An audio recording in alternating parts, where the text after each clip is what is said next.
Is a Montana guy who grew up in Great Falls, played for CMR. His name is Darrow. And so now if you'd watch this video, we'll bring Barry up.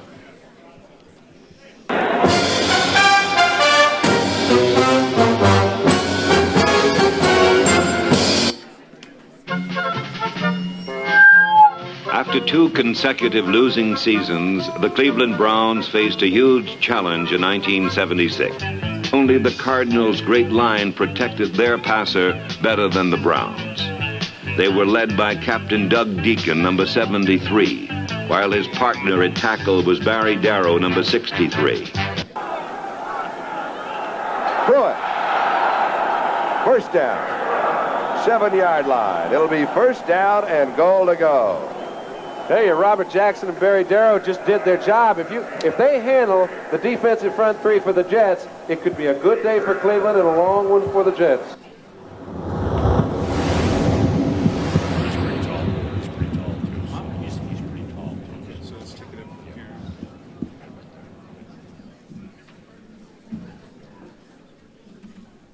Okay, the next inductee into the Montana Football Hall of Fame, Barry Darrow.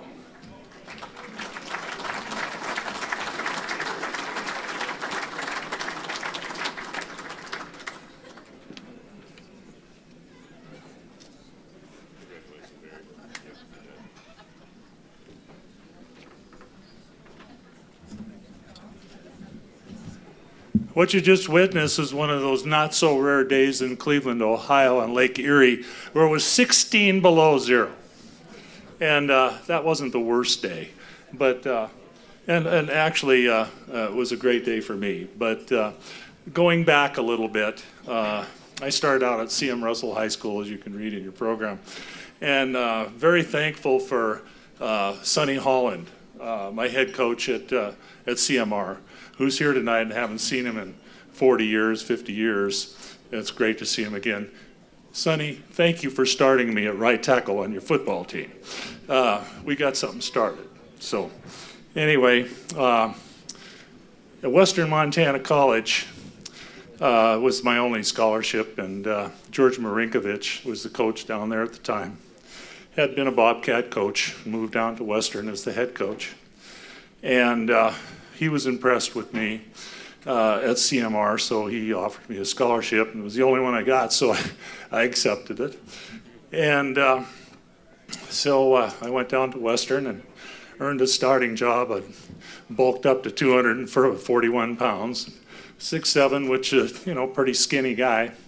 But freshman in college wasn't too bad. And I started all 10 games, and he said, Barry, he said, you need to set your sights a little higher. He says, I think you should be in a bigger program. He said, there's been some pro scouts through here, and they've watched some film, and they've watched you practice, and they like your agility and like your size. And but you need to move up. And I said, well, what would you suggest? And he said, hey, go to Missoula. They're winning. And I said, well, okay, good idea. So I dropped the scholarship at Western, moved to Missoula, and redshirted for a year. And it was excruciating because the Grizzlies in 1969 went undefeated and played for the national championship, and I had to sit and watch. And nobody knew really who I was. I walked into Jack Swarthout's office early the winter of 1970 and said, I want to come out for football. And he says, well, who are you? And I said, well, I'm Barry Darrow, and I went to CMR in Great Falls, and I've been playing at Western. And he said, well, I think we can arrange a tryout. Well, I'd almost bumped my head on the plunger at the top of his door, so I don't know if he thought I was a basketball player or whatever, but he said, yeah, he said, you'll have to work out with us during the off season. And I said, that'll be fine, and then you'll have to go out for spring ball, and I said, that's fine. And so we were working out in a wrestling room at the university, which was known for its hot water pipes and the hot and humid temperature it developed in there.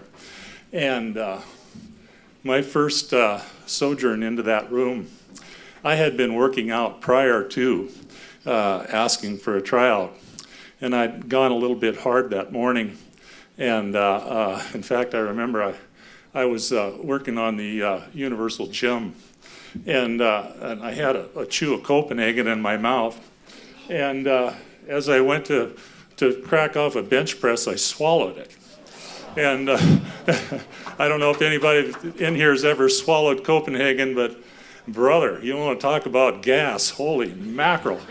So anyway, I reported to the wrestling room, and we started doing sit-ups and push-ups, and of course I was already worn out, and Coach Bill Betcher, our offensive line coach, was looking right at me, and I could not do a push-up. I was exhausted. I'd try, but I would sink to the floor. And he looked at me with this consternation on his face, and just went, "Oh no, not another one of those," you know. I shrunk. I became 5'10" and 130 pounds immediately. But as time went on, my body caught up, and of course recovered and was able to put together a wonderful season my first year at the University of Montana. I earned a starting job and actually was recognized for all conference. And part of that success, and these guys have all talked about it, is the camaraderie, the people, the culture that develops around a program. And we were at the very beginning of a winning tradition in football at the University of Montana, and there was a lot of excitement. One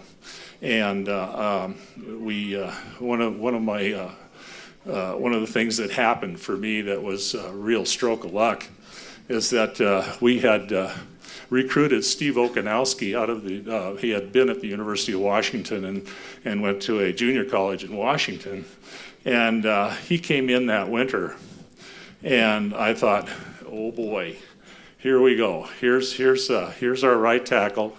I'm the right guard, and so I noticed that, Steve had a tremendous work ethic, and he was always in the weight room and running steps in the field house all winter long. And, if Steve was awake, he was working. He was a real workhorse. In fact, he's sitting right over there. And, yeah, there he is. Yeah, and so anyway, I have to credit Steve with a tremendous amount of my success, because without him, I don't think I might have gone as far as I did. And the other thing was, people have talked about how people work together in football as a team, as a unit. Offensive linemen are the best at that. They can read each other's minds. They can look at each other in the eyes and make a call. You don't have to make a call. You don't have to point. You just look. Oh yeah, I know what to do. They're the smartest guy on the team. And there's always one guy on the offensive line that knows everything. He's a football genius. So if you need to know something, you just ask. You'll get the answer. And so Steve was that kind of guy. But he was a little brusque in his delivery. I remember I said, Steve, we didn't have much of a playbook. In fact, I asked him one time, I said, do we have a playbook at the University of Montana? He said, no, we didn't have one. I said, well, what are you talking about? He said, well, we didn't need one. We just went out and ran over everybody. It didn't take a playbook to do that. And he was absolutely right. I mean, all you had to do was be tough and ornery and get out there and get after people, and things happened. So anyway, we were on the Texas option at the time. And like I said, I was a little bit big for a guard. But at that time, we had big guards. I was 6'7". Willie Poster was 6'5", from Canada. He played 10 years in Canada. And Steve was, 6'4", and 245, whatever. Back then, we were big. We were a big team. But what we were mostly was really aggressive, great drive blockers. We didn't have to pass block. We didn't have to pass. What a wonderful thing. Never had to draw back and throw the ball. Because, you know, when you throw the ball, 3 things can happen. What are they? 2 are bad. I'll give you a hint. There's an interception and an incompletion. Or you might throw the ball and complete it. But that was our philosophy. Just run it down their throat, beat them up until they fold, and then pour it to them. And that's what we did. Undefeated in 70. We made a trip to the Camellia Bowl, the national championship, but there was a junior college rule at the time that preempted 15 of our starters from playing. So we lost to North Dakota State by a couple of touchdowns, but that's history. You guys already know that. Anyway, the pro scouts were hanging around, and quite a few of them. Steve got drafted in the 2nd round by the Atlantic Falcons, by the way, as an offensive guard.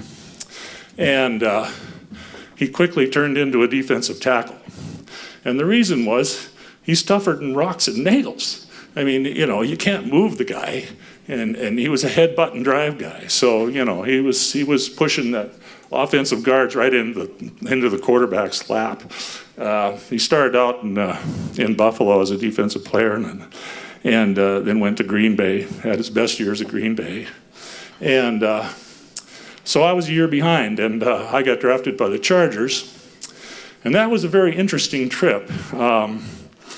I went down to San Diego, and at the time, San Diego had a team of stars. The only thing was they were all stars that were going out. They were fairly aged for the time. So, you know, I mean, just for an example, our defensive line was Deacon Jones, Lionel Aldridge, Coy Bacon, Pete Lazatich was there, a Montana guy. And they had him playing both defensive line and outside linebacker because the guy was so talented, he's tough. I mean, just rock hard. All those Lazatiches were. And, you know, it was a Hollywood atmosphere there. We had Johnny Unitas at quarterback, Dwayne Thomas at running back, Mike Garrett at running back. I mean, just a list of stars. But these stars were about ready to go out. I mean, they were like 10-year vets. And so they needed to replace a lot of people. And I did really well in camp. And one day I got lucky, and we were in a nutcracker drill. And for those of you that don't know what a nutcracker drill is, it's you put 2 bags side by side on the field, and you line 2 guys up. And the offensive guy has to push the defensive guy out of the bags. So we're doing nutcracker drill.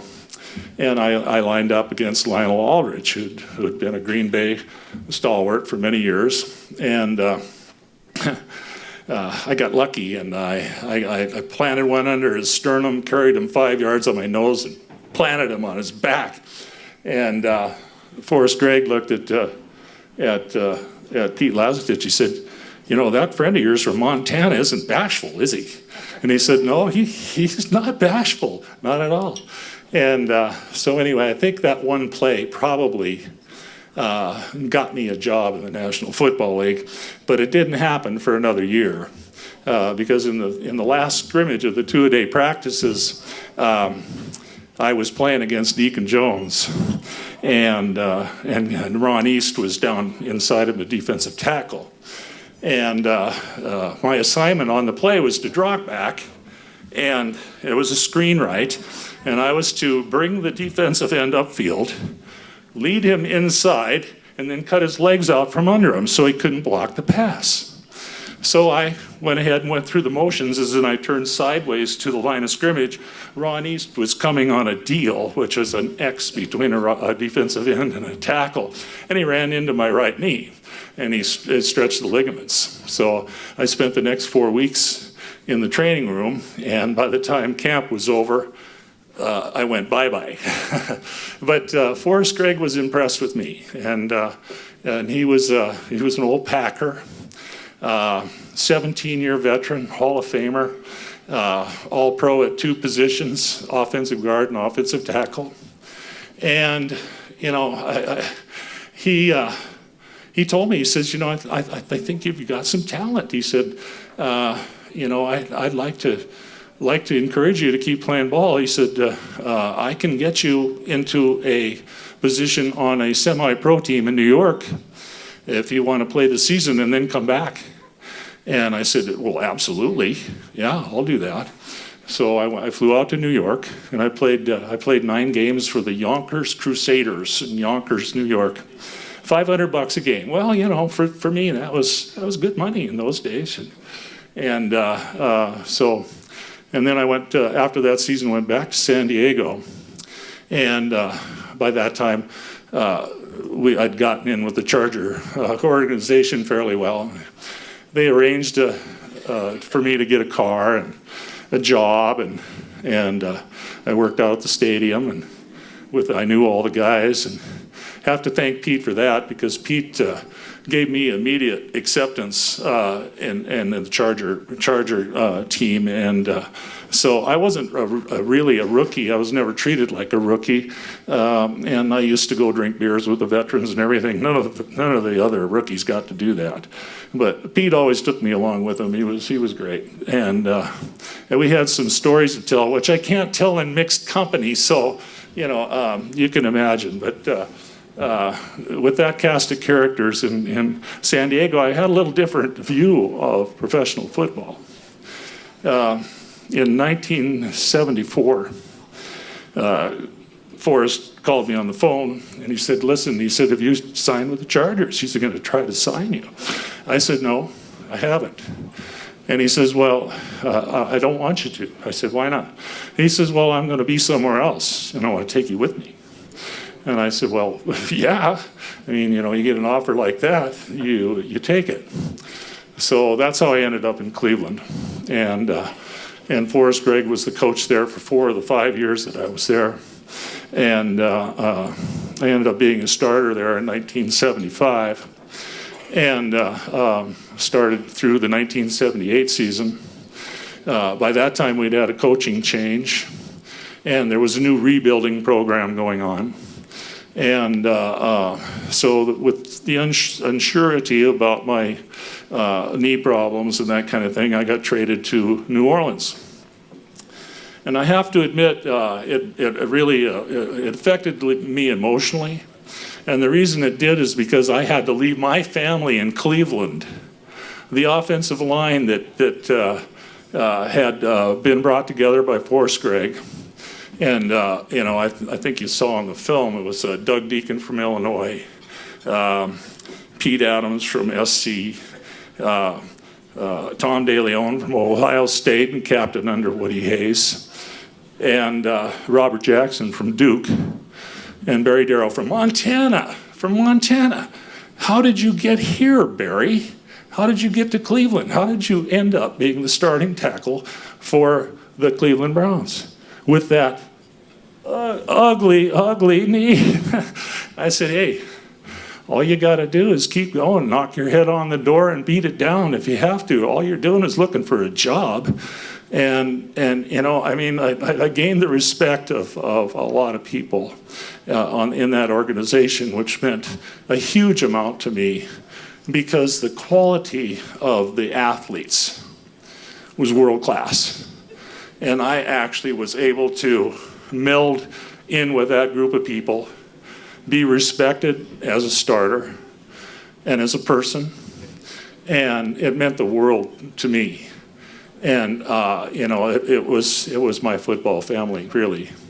And like I said, it broke my heart when I had to quit, because you know, every minute I spent on a football field in a football game, I think I was the happiest you know, in my life. And part of it was I'm a violent person, and I was able to get that violence out on the football field in a constructive way. And I prided myself on being a very physical football player. And sometimes in the NFL, maybe it doesn't just take brute strength. It sometimes takes a little bit more technique, a little bit more footwork, and maybe a little bit more position. So But I was one that was used to beating my head against a wall, so it didn't really bother me. And I see you. Cut that out. Anyway, he's waving at me. My 8 minutes are up. Anyway, I'll keep it short. I'll keep it short. But now you put me off. Yeah, I had an idea and it went away. You know, it's just like those note cards that I have in my bag in my room. I went off and forgot them. I had no idea. You know, and I figured, I'll just go up and wing it. So anyway, I'm done winging it. And I would like to point out, and everybody else has too, this is an extreme honor. I never dreamed that I would be in a position like this. I did dream of being a professional football player, and I always said I was going to be. And that was one of the reasons I was, because I had the Muhammad Ali philosophy. If you tell people you can do it, then you have to go out and do it. And he lived by that. I am the greatest. And I took that to heart. He was one of my favorite athletes of all time. And so was Michael Jordan, those two. But anyway, that's neither here nor there about football. But, thank you for having me here. It's a great honor. I never expected anything like it. Thank you to all the people here that have had a hand in this. Rick Holmes and I go back. We were in Boy Scouts together in Great Falls. And we used to shoot gophers together on his family farm at Belt. So we go back a ways. And so I thank him for his efforts to improve the mentorship and the information base of the people in Montana so that they know what a contribution they've made to this game. Thank you very much.